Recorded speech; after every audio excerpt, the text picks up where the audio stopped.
1935 میں علامہ اقبال نے فرمایا تھا، کھول آنکھ زمین دیکھ، فلک دیکھ، فضا دیکھ، مشرق سے ابھرتے ہوئی سورج کو ذرا دیکھ۔ اقبال کے دنیا کی امامت بھی اور عالم اسلام کی امامت بھی 900 کلومیٹر بارڈر ہے ہمارا ایران کے ساتھ۔ دوسری آزمائش یہی ہے کہ ہمارا ایک دفاعی معاہدہ ہے سعودی عرب کے ساتھ، تو پیچھے شہر ہے اور آگے عربوں کا ہم احترام کرتے ہیں، ہم اس کو بہت زیادہ عزت کی نگاہ سے دیکھتے ہیں، لیکن خود انہوں نے اپنی خودی کو اور اپنی آزادی کو امریکہ کے حوالے کیا، کس کے قبضے میں ہے؟ ایک ملک نے ہمت دکھائی، جرت دکھائی اور ساری دنیا کو وہاں پہ وہ انہوں نے محصور کر رکھا ہے۔ تو اگر ان تمام ممالک نے کم از کم یہ جو 5-6 ممالک ہے، انہوں نے آگے بڑھ کر ایک مشترکہ دفاعی نظام، مشترکہ معاشی منڈی، مشترکہ سائنس اور ٹیکنالوجی اور ریسرچ کے ادارے، مشترکہ نصاب اور تعلیم، تو کوئی راستے میں اب رکاوٹ۔ عوام کی سوچ ایک ہے۔ اس وقت ایران اور امریکہ کی لڑائی میں اب عرب دنیا میں بھی عام آدمی کو دیکھے، ان کی سوچ بالکل اور ہے۔ امریکہ کو کوئی نقصان پہنچتا ہے تو وہ مساجد میں بالجہر تو نہیں کہتے، لیکن آپس میں کہتے ہیں الحمدللہ الحمدللہ، حسین دلوں میں زندہ ہے، دعاؤں میں زندہ ہے، آنکھوں میں زندہ ہے۔ یہ آپ کا اپنا فیصلہ ہے کہ آپ اپنے لیے کیا کردار پسند کرتے ہیں، میر جعفر کا، میر صادق کا، یا سراج الدولہ اور سلطان ٹیپو۔ صدام حسین بھی کرتے تھے، اور یہاں ہزاروں نہیں لاکھوں لوگوں نے ان دنوں جو بھی بچہ پیدا ہوتا تھا، لوگ اس کا نام صدام حسین رکھتے تھے، اس لیے کہ انہوں نے امریکہ کو چیلنج کیا تھا، لیکن ان کی اسی طرح تیاری نہیں تھی، وہ 3 دن بھی نہیں ٹھہر سکے۔ لیکن ایران نے تیاری کی، اور اس تیاری کی وجہ سے لوگ ان کو سپورٹ کرتے، طاقتور اور بہادر کے ساتھ ہوتا ہے۔ ایران نے بھی طاقت اور بہادری دونوں دکھائی، اس لیے لوگ ان کو سپورٹ کرتے ہیں، پسند کرتے ہیں، ان کے نظریات اپنے، ان کا مسلک اپنا، ان کا فقہ اپنا۔ لیکن دشمن اس وقت عالم اسلام کا ایک ہی ہے، امریکہ کی صورت میں اور نتنیاہو کی صورت میں۔ السلام علیکم ناظرین، ایک اور مذاکرات کا دور ہونے جا رہا ہے۔ جیسے ہم نے اپنے گزشتہ ویلاگ میں یہ کہا تھا کہ جو یہ پہلا دور تھا یہ بنیادی طور پر ایکسچینج تھی ایک دوسرے کے ساتھ مطالبات کی، اور اب جو دوسرا دور ہے اس میں اعتماد کی فضا بحال ہونی، اور پاکستان کا جس طرح سے کردار سامنے آیا ہے، جس طرح سے پاکستان نے کردار ادا کیا، 47 سال بعد یہ دونوں ملک آمنے سامنے بیٹھے ہیں۔ اس سے پہلے بالواسطہ مذاکرات تو ہوتے رہے، لیکن براہ راست مذاکرات آج تک نہیں ہوئے تھے۔ تو کیا ان مذاکرات میں کوئی اس کا نتیجہ نکلے گا؟ حالانکہ 40 روز کی جنگ کی ہی بات ہے، اور جس طرح سے امریکہ نے ایران پر بمباری کی، وہاں سکولوں پر بمباری کی، پلوں پر بمباری کی، وہاں پر شفا خانوں پر بمباری کی، کون سی ایسی جگہ ہے جہاں پر جہریت کا ارتکاب اسرائیل یا امریکہ نے نہیں کیا؟ لیکن اس کے باوجود ایران نے، اس نے بھی دنیا کو حیران کیا ہے۔ اب ایران کی طرف سے یہ کہا جا رہا ہے کہ ہم بات چیت کے لیے تیار ہیں، لیکن اگر امریکہ جنگ چاہتا ہے تو پھر اس کو ایسے سرپرائز ملیں گے جنہیں شاید اس نے آج تک سنا نہیں ہوگا۔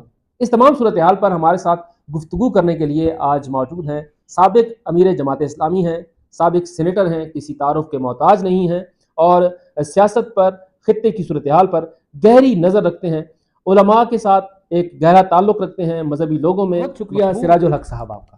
نئی دنیا بن رہی ہے، ایک نیا منظرنامہ، امامت شفٹ ہو رہا ہے۔ 1935 میں علامہ اقبال نے فرمایا تھا، کھول آنکھ زمین دیکھ، فلک دیکھ، فضا دیکھ، مشرق سے ابھرتے ہوئی سورج کو ذرا دیکھ۔ اقبال کی پیشن گوئی تھی کہ خوابیدہ چائنیز بیدار ہوں گے، حالانکہ اس وقت چین کا یہ پوزیشن نہیں تھا۔ اس نے کہا تھا کہ ہمالیہ کے جو چشمے ہیں پانی کے، وہ بلنے لگیں گے۔ اب ایک زمانہ تھا خود عالم اسلام میں کہ امامت عربوں کے ساتھ تھی، پھر عثمانی ترکیوں نے سنبھالا، 600 سال وہ بھی امامت میں رہے۔ دنیا کی امامت بھی اور عالم اسلام کی امامت بھی شفٹ ہو رہی ہے۔ اس لیے دیکھیے، یو ایس ایس آر کی شامت آئی تو انہوں نے ایک غریب ملک افغانستان پر حملہ کیا، اور وہاں وہ اس طرح کمزور ہو گئی کہ وہ خود یو ایس ایس آر ٹکڑوں میں بٹ گیا۔ اب تاریخ میں تو ملے گا، عملی دنیا میں نہیں ہے۔ اسی طرح لگتا یہی ہے کہ امریکہ کی شامت آئی ہے، اور یہ پہلی بار آپ دیکھیں گے کہ صدی سے ہمیشہ یورپ نے ان کا ساتھ دیا۔ سوچ ہی نہیں سکتے تھے کہ ایسا بھی لمحہ آئے گا کہ کینیڈا بھی امریکہ کو آنکھیں دکھائے گا، اور خود اٹلی بھی بغاوت کرے گا، اور انلس اور پیرس بھی بغاوت۔ تو ایک عجیب دنیا بن رہی ہے۔ اس لیے میں سمجھتا ہوں کہ یہ جو لمحہ ہے یہ بہت انقلابی لمحہ ہے۔ پاکستان کو اللہ تعالیٰ نے آزمائش میں ڈالا ہے۔ آزمائش اس لیے ہے کہ ایک طرف 900 کلومیٹر بارڈر ہے ہمارا ایران کے ساتھ، دوسری آزمائش یہی ہے کہ ہمارا ایک دفاعی معاہدہ ہے سعودی عرب کے ساتھ، تو پیچھے شیر ہے اور آگے کائی ہے۔ اب شیر اور کائی دونوں کے درمیان سے ہم نے اپنے ملک کو بچانا ہے، اس لیے پاکستان نے مذاکرات کا، ثالثی کا، جرگے کا راستہ اختیار کیا ہے، جو کہ اور کوئی راستہ بھی نہیں ہے، بہت مناسب راستہ تھا۔ تو میں مستقبل جو دیکھ رہا ہوں وہ بہت زیادہ، یعنی آدمی اگر یہ کہے کہ کوئی سونے کے پہاڑ ہمیں ملیں گے، یہ تو خیر ممکن نہیں ہے، وہ محنت کی بنیاد پر ہے، لیکن یہ ضرور کہوں گا کہ دنیا کی امامت بھی امریکہ سے چائنا کی طرف، اور عالمی اسلام کی امامت بھی عربوں کی بجائے اب عجم پاکستان کی طرف، ایران کی طرف، افغانستان کی طرف شفٹ ہو رہی ہے۔ اب اس پر شکر ادا کرے یا اس کو ایک ذمہ داری سمجھے، اور ایک ایک قدم کا، ایک ایک لمحے کا صحیح استعمال، شفٹ آف ایک ایک پاور ہے لفظ ایک کا قسم کا، احتیاط کے ساتھ شفٹ استعمال آف کرنا پاور تو ہوگا۔ ہو رہا ہے، کیا ہمارا یہ خطہ اس شفٹ آف پاور کے لیے تیار ہے؟ آپ سمجھتے ہیں کہ ہم تیار ہیں اس کے لیے؟ دیکھیے، میں سمجھتا ہوں کہ اب وہ تاریخی لمحہ آیا ہے کہ ہم یہ کام کریں، اس لیے کہ عربوں کا ہم احترام کرتے ہیں، ہم اس کو بہت زیادہ عزت کی نگاہ سے دیکھتے ہیں، لیکن خود انہوں نے اپنی خودی کو اور اپنی آزادی کو امریکہ کے حوالے کیا، اور اپنے اپنے ممالک میں انہوں نے ان کو اڑی دی ہے، اور اپنا جو بھی کماتے ہیں، پیسہ بچاتے ہیں، وہ ادھر رکھ کر ان کے بینکوں میں رکھتے ہیں، تو ان کا پیسہ بھی ان کے ساتھ ہے۔ اور اس کے بدلے یہ جو تین ممالک کا نام میں نے ذکر کیا، جس کے پشت پر ایک اور بہت بڑی اسلامی دنیا ہے، تاجکستان ہے، ازبکستان ہے، ترکمانستان ہے، قازقستان ہے، تو ایسا نہیں ہے کہ یہ تین ممالک صرف تین ہی ہیں، اس کے پیچھے قطار موجود ہے۔ تو میں اس لیے سمجھتا ہوں کہ اگر ہم نے ان مراحل کا حکمت اور تدبر کے ساتھ استعمال کیا، اور پھر خود اپنے ملک کے اندر بھی ایک افہام تفہیم کا، ایک مفاہمت کی سیاست اپنا کر، اپنی انہیں جو کہتے ہیں نا پارلیمانی اصطلاح میں کہ اپنے ہاؤس کو ان آرڈر کر لے، اپنے ملک کو ان آرڈر کر لیا، تو بہت زیادہ امکانات ہیں۔ تو میں نہیں سمجھتا ہوں کہ اب امریکہ مستقبل میں اس پوزیشن پر رہے گا جس طرح ماضی میں تھا۔ اسرائیل صاحب، پیٹرول ڈالر کے اوپر تو اب سوالات اٹھنے شروع ہو گئے ہیں، لیکن کیا آپ سمجھتے ہیں کہ کوئی مستقبل میں بارٹر سسٹم رائج ہو سکتا ہے؟ کوئی ہم کسی بلاک میں جا سکتے ہیں یا دنیا ہے نا جی، کمزور نہیں ہے۔ پاکستان ایک طاقتور ملک بن گیا ہے، ترکی ایک طاقتور ملک بن گیا ہے، انڈونیشیا ایک طاقتور ملک بن گیا ہے، مصر ایک طاقتور ملک بن گیا ہے۔ آپ مجموعی طور پر سوچیں کہ تو اس وقت 74 لاکھ سے زیادہ افواج ہے۔ پھر آپ نے خود دیکھا کہ سمندر کس کے قبضے میں ہے۔ ایک ملک نے ہمت دکھائی، جرت دکھائی، اور ساری دنیا کو وہاں پہ وہ انہوں نے روک محصور لیا؟ کر رکھا ہے۔ تو اگر ان تمام ممالک نے کم از کم، یہ جو 5-6 ممالک ہے، انہوں نے آگے بڑھ کر ایک مشترکہ دفاعی نظام، مشترکہ معاشی منڈی، مشترکہ سائنس اور ٹیکنالوجی اور ریسرچ کے ادارے، مشترکہ نصاب اور تعلیم، تو کوئی راستے میں اب رکاوٹ نہیں ہے۔ اور یہ ماڈل موجود ہے، جس طرح یورپ کے 27 ممالک نے، 45 کروڑ کی آبادی نے مل کر اپنا سارا نظام کو ایک بنایا، حالانکہ وہ بھی کوئی ایک قوم تو نہیں ہے۔ آپ یورپی ممالک کی تاریخ کو دیکھیں، ایسے ممالک ہیں جنہوں نے 300 یعنی صدیوں پر محیط لڑائی آپس میں لڑی ہے۔ ان کے مذہبی اختلافات بھی ہے، نسلی اختلافات بھی ہے، زبان کے اختلافات بھی ہے، لیکن بہرحال انہوں نے اختلافات کی بجائے خوشحال دنیا کی تعمیر کے لیے سب ایک ہو گئے، ایک پیج پر آ گئے، ایک بیانیہ میں اب وہ سب ایک ہے، اور یورپی یونین اب ایک ریئلٹی ہے۔ لیکن یورپی یونین سے 100 گنا زیادہ اسلام نہ صرف فرقوں میں تقسیم ہے، قومیتوں میں تقسیم ہے، زبانوں میں تقسیم ہے، لسانی بنیادوں پر تقسیم ہے، صوبائی بنیادوں پر تقسیم ہے۔ ہم صرف پاکستان کی بات کریں تو کیا کوئی ایسا لمحہ آئے گا کہ ہم دیکھیں گے کہ پاکستان متحد ہے اور یہ خطہ بھی متحد ہے؟ دیکھیے، ایک ہے عوام، ایک ہے حکمران۔ عوام کی سوچ ایک ہے۔